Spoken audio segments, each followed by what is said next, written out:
Nova Estela Ciência e Debate, um programa da TV PUC São Paulo, um programa que conta com apoio da história da ciência da PUC e que traz a cada semana, aqui nas lindas instalações do MIS, uma parceria da PUC com o Museu da Imagem e do Som, uma temática relacionada à ciência, à tecnologia, ao high-tech que invade a nossa vida e que aqui no Nova Estela é colocado numa perspectiva de debate, uma perspectiva de história, uma perspectiva de futuro e que busca, assim, melhorar a nossa compreensão daquilo que é feito no mundo da ciência. Hoje, excepcionalmente, né, nós não estamos trazendo um pesquisador nem da PUC, nem das universidades coligadas, aí, parceiras, mas um empresário, Mário Fleck, um amigo de muita data, uma liderança aí da comunidade judaica, uma liderança aí do mercado financeiro, do mercado imobiliário. Já até conheci o Mário quando ele trabalhou com meu irmão, né, na área da construção, e que eu trouxe ele para o Nova Estela, né? O pessoal falou, será que mudou o tema do Nova Estela, né?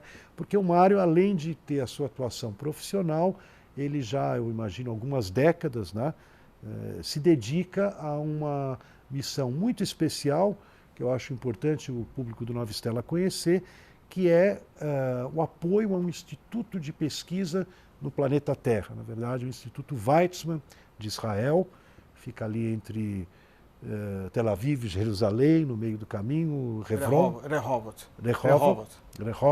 Isso. Onde há pouco tempo, num curso aqui da PUC, Mário, eu mostrei que foi um dos primeiros computadores, chamava Golem, né, um nome até sugestivo, foram desenvolvidos nos anos 60 lá no Weizmann, né? Então é um instituto muito importante, o Mário vai poder acho que contar um pouco para nós, né? Mas é interessante, né, um empresário brasileiro que se apaixona por um instituto de pesquisa científica. O Mário tem trazido muita gente até para interagir com o Brasil, e o que eu gosto muito, que bate muito com a nossa concepção de ciência aqui na PUC, na história da ciência, é aquela ideia de que ciência você não encomenda o resultado, você deixa o cara livre, que aquilo que ele produzir lá na frente trará resultado. Essa liberdade, né, da pesquisa do Weizmann é uma das coisas que eu acho mais brilhante, mas conta para nós, como é que um empresário paulistano foi parar na cabeça de um intercâmbio tão forte com o Instituto de Pesquisa de ponta no mundo? O primeiro segredo é que eu sou carioca, Zé Luiz. Eu inclusive me formei na PUC, no Rio de Janeiro, em engenharia mecânica, alguns anos atrás. Você se formou em que área? Eu engenharia mecânica. Eu não trabalhei nunca nisso, mas a minha carreira foi toda em tecnologia, administração, consultoria e mais recentemente no mercado financeiro. Mas o mundo das ciências, minha conexão é mais de curiosidade mesmo, mas a oportunidade que eu tive de entrar em contato com o Weizmann na primeira vez foi fascinante. Um amigo me procurou, sugeriu que eu conhecesse um pouco mais o Instituto Weizmann, porque como todas as grandes universidades, existem sempre ao redor do mundo grupos de amigos que são incentivadores, facilitam a comunicação, conhecimento, divulgação das grandes universidades ao redor do mundo. E esse era o caso de um grupo de amigos do Weizmann, que já existia aqui no Brasil, mas que precisava dar uma esquentada, vamos dizer assim. E eu me propus primeiro a ir lá, embora já tivesse visitado o Instituto Weizmann alguns anos antes, fui lá retomar esse contato e fiquei fascinado, porque realmente a sensação que você tem dentro daquele instituto é que você está no laboratório de transformação da humanidade, porque os processos com que os cientistas do Weizmann mexem são todos de altíssimo impacto, relevância e o valor é incrível. Então, mesmo sendo uma pessoa afastada do mundo especificamente científico, acho que é possível valorizar, enxergar o incrível valor que o mundo científico traz para a humanidade em geral. E eu acho que todo o desenvolvimento tecnológico, todo o avanço da humanidade se baseia na formação disso, são os conhecimentos científicos. Mesmo as empresas, num estágio mais avançado, aproveitam o que sai dos institutos de pesquisa mais pura, como é o caso do Instituto Weizmann. E você gostou, aprovou, voltou para o Brasil e assumiu então, agora que você está falando que eu estou lembrando, quer dizer, na verdade, muita coisa no Brasil às vezes é mais antiga, tem o seu período, né, meio século atrás de história, e de repente tem uma fase que fica meio apagada e alguém, tem que aparecer alguém, né, sempre assim, né, que levanta a bandeira, né? Daí você assumiu e começou esse trabalho, né?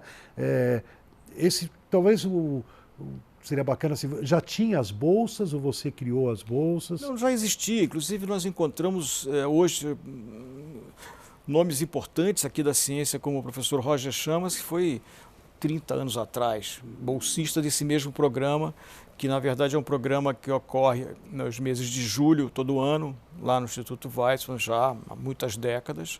O Instituto foi formado, na verdade, antes da própria formação do Estado de Israel, portanto ele tem 80, 90 anos de existência praticamente. Isso é uma coisa bacana, né? Fazendo um parênteses, né?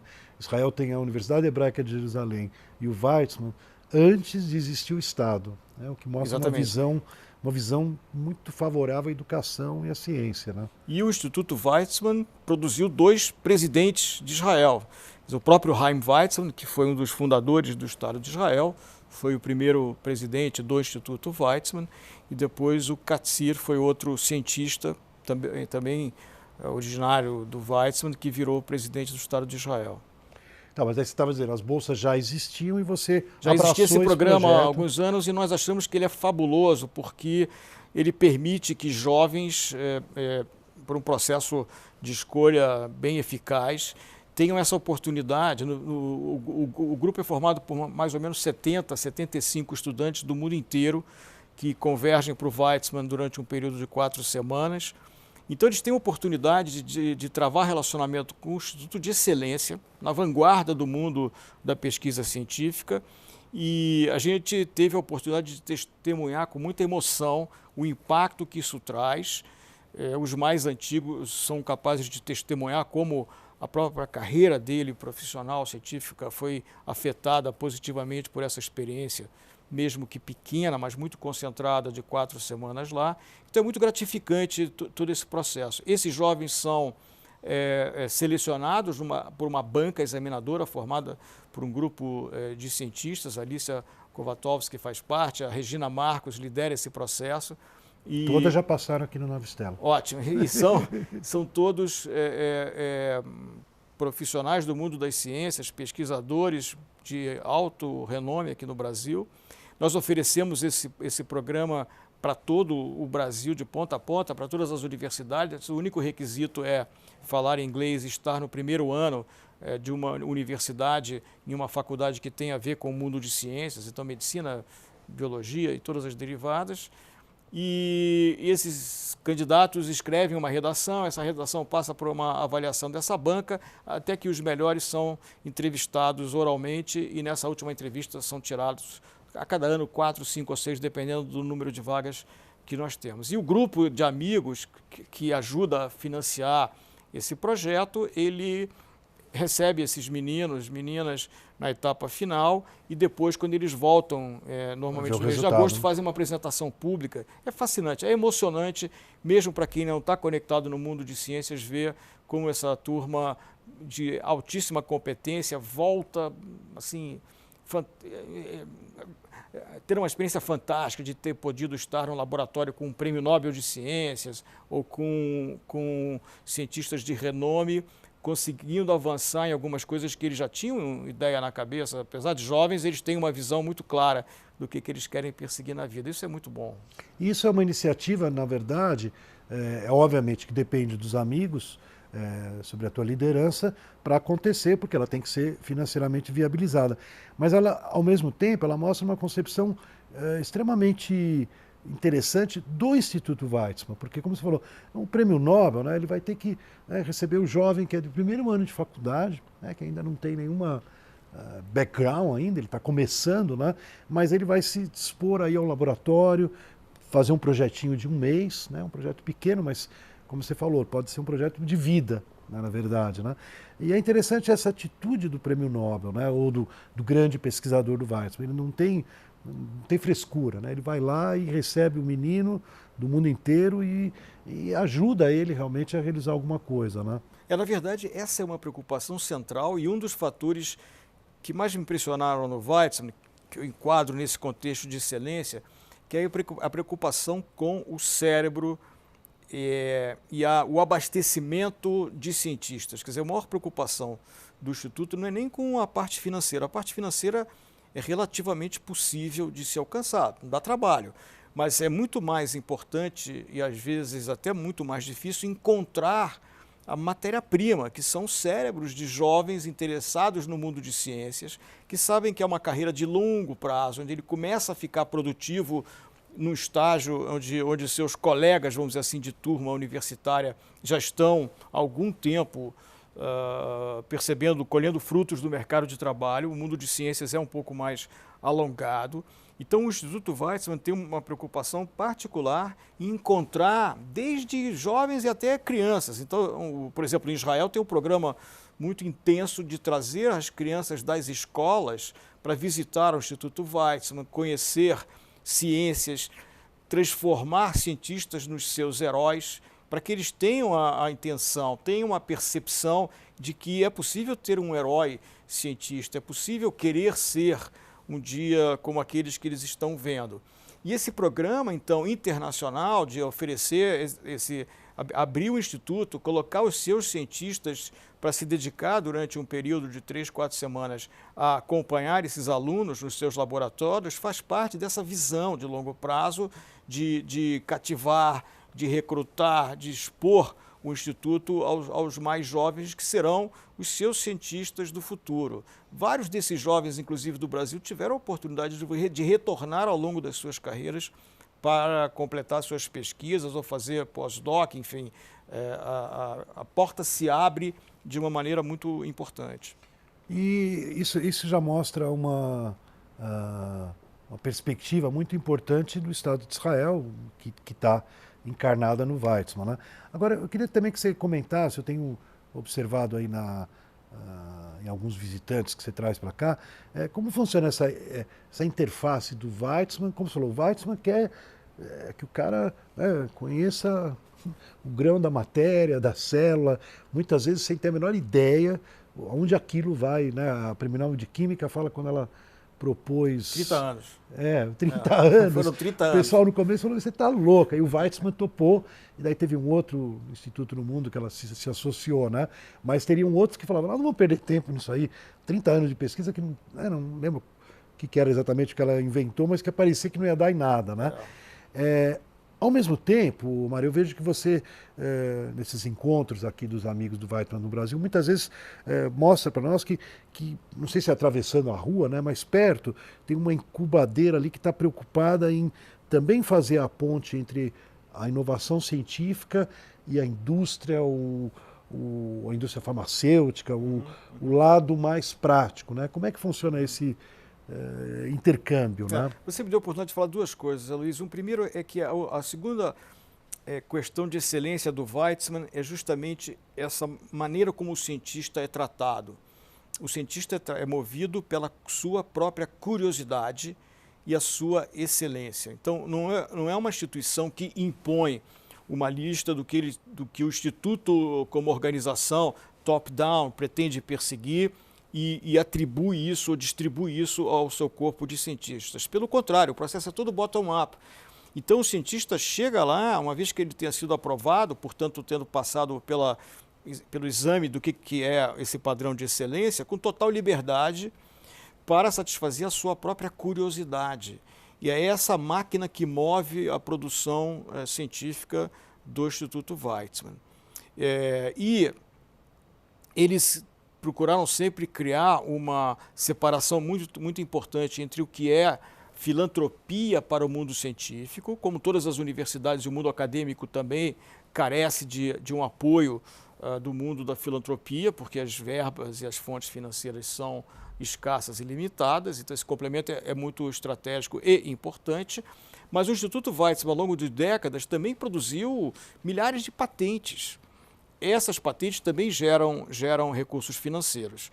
Agora, o que acontece é que existe uma barreira para isolar investimentos que buscam retorno a partir de descobertas científicas para outros estágios e o mundo da filantropia. Então, o Instituto criou um departamento chamado IEDA, que é o instituto que cuida dessas patentes. Então, quando o mundo científico começa a se aproximar de alguma descoberta que vai se transformar numa patente, passa a bola para o lado de lá da quadra, onde o pessoal de business começa a tratar essas patentes e oferecê-las para o setor de negócios, para a indústria, e depois isso retorna através dos royalties que essas patentes produzem, e é uma parte importante do orçamento do Instituto.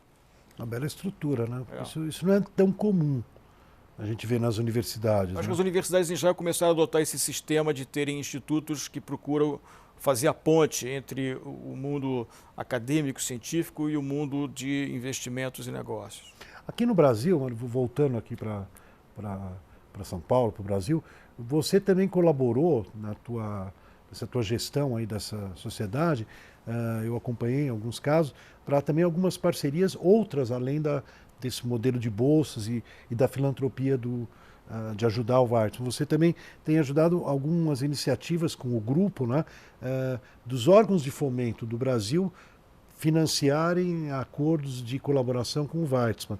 Isso também é uma coisa... É super importante. Eu acho que, principalmente com, por exemplo, instituições aqui no Brasil, como o Hospital Albert Einstein, que tem também uma área de pesquisa e que está por ser um hospital mais próximo da fase pré-clínica ou até da fase clínica.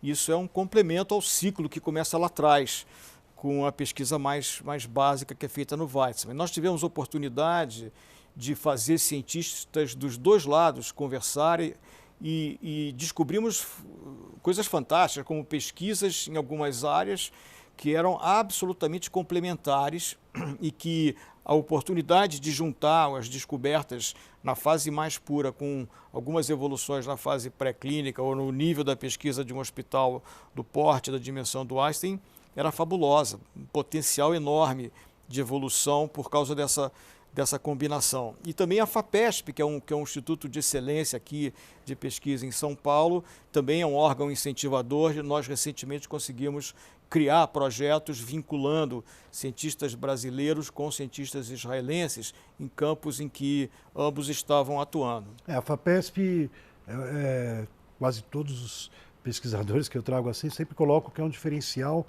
de São Paulo no Brasil. Né? Quer dizer, o fato, ela é enxuta, tá certo? Não tem desvio de dinheiro, não tem ralo, né? Ela arrecada, acho que é 1,5 do ICMS. É um volume muito grande. Muito grande de dinheiro, né? Ela foi criada na década de 40, antiga, né? Uma iniciativa bastante positiva na época do governo do Estado de São Paulo, valorizando a pesquisa, e ela viabiliza não só a pesquisa aqui no Brasil, mas acordos de instituições com interesses similares, como você falou, o Weizmann e o Einstein, o Weizmann e a USP, né? Obviamente ela está delimitada, o governo do Estado de São Paulo, no Estado de São Paulo. Né? Não sei se você acompanhou, nós tivemos recentemente até uma certa polêmica, porque o governador chegou a sugerir que a FAPESP estaria pondo excessivo investimento na pesquisa pura, né? E que ela deveria se preocupar, às vezes uma visão míope, quer dizer, não muito completa, né? Até o professor Goldenberg, que atualmente é o presidente da FAPESP, eu encontro com ele aqui pertinho do MIS, na Hebraica, andando na pista. Eu logo no dia seguinte encontrei com ele e comentei, né? Era um Shabat, eu sempre vou lá na pista aprender um pouco com ele, que ele é muito... com muito boas opiniões sobre as situações. Ele falou para mim, realmente é uma visão muito estreita, né? Quer dizer, você querer coibir a FAPESP, que nem você falou, né? Diminuir o investimento em ciência pura é segurar o país, né?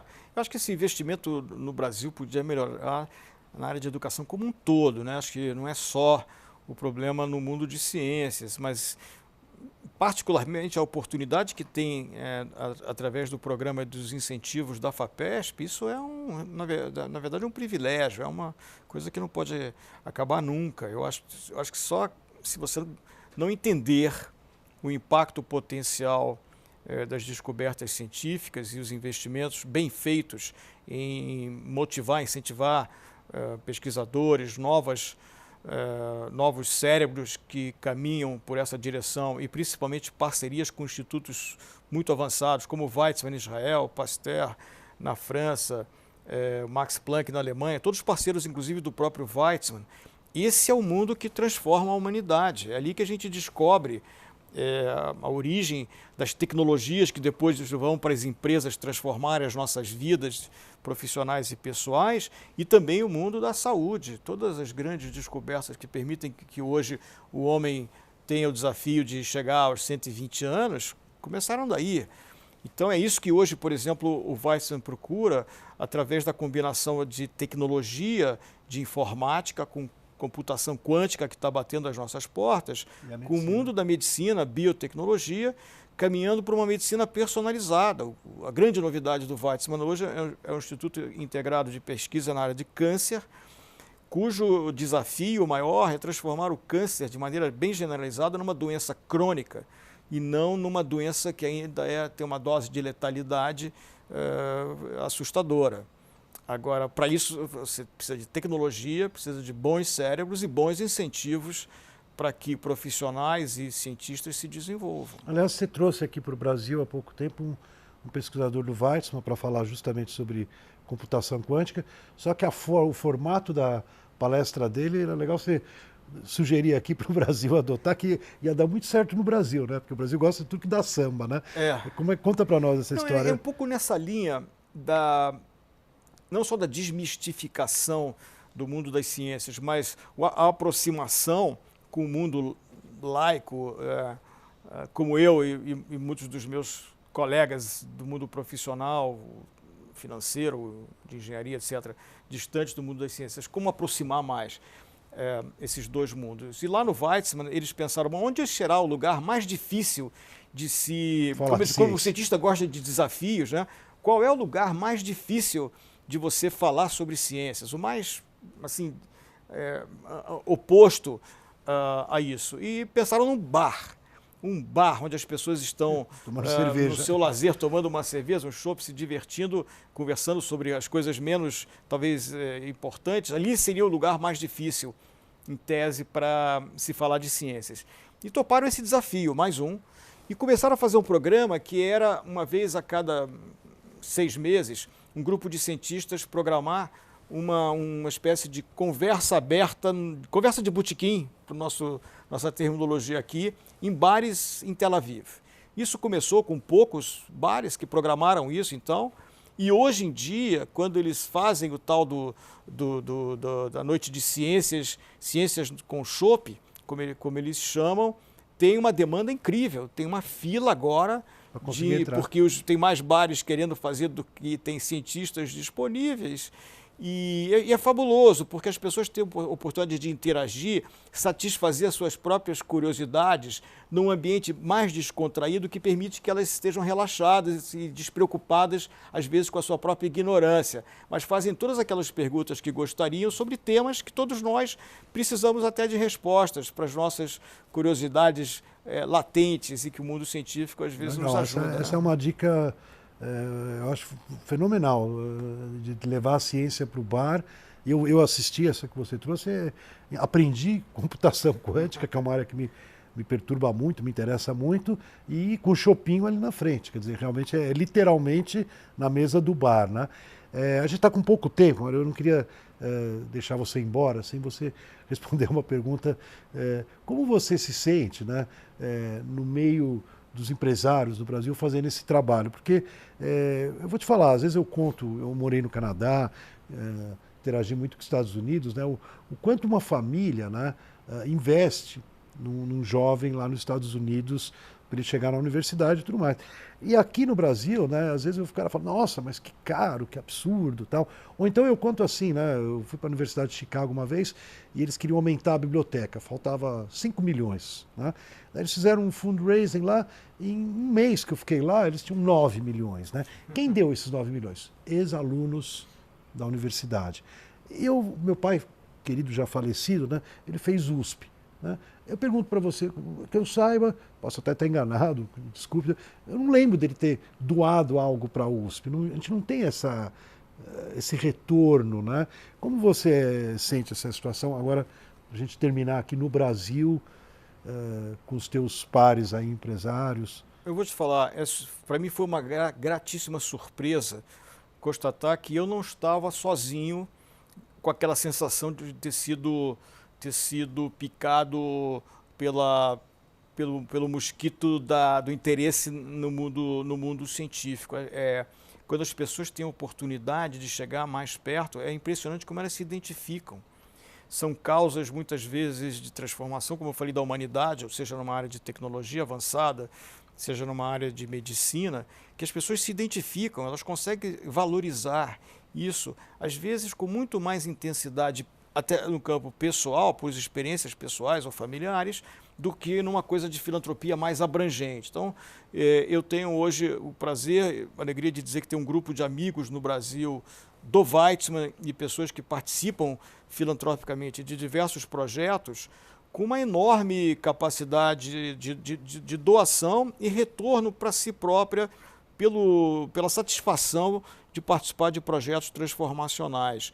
E são todas pessoas que estão no mundo da filantropia, participam de outros inúmeros projetos, mas nesse projeto tem quase que uma dose pessoal de alegria e de satisfação. Isso é muito gratificante. Boa resposta. Tinha medo de vir uma resposta mais difícil, né? Mas porque muitas vezes a gente se preocupa com a falta de valorização do professor e do cientista. Mas o que você está mostrando e está realizando é que, de repente, também você é um bom...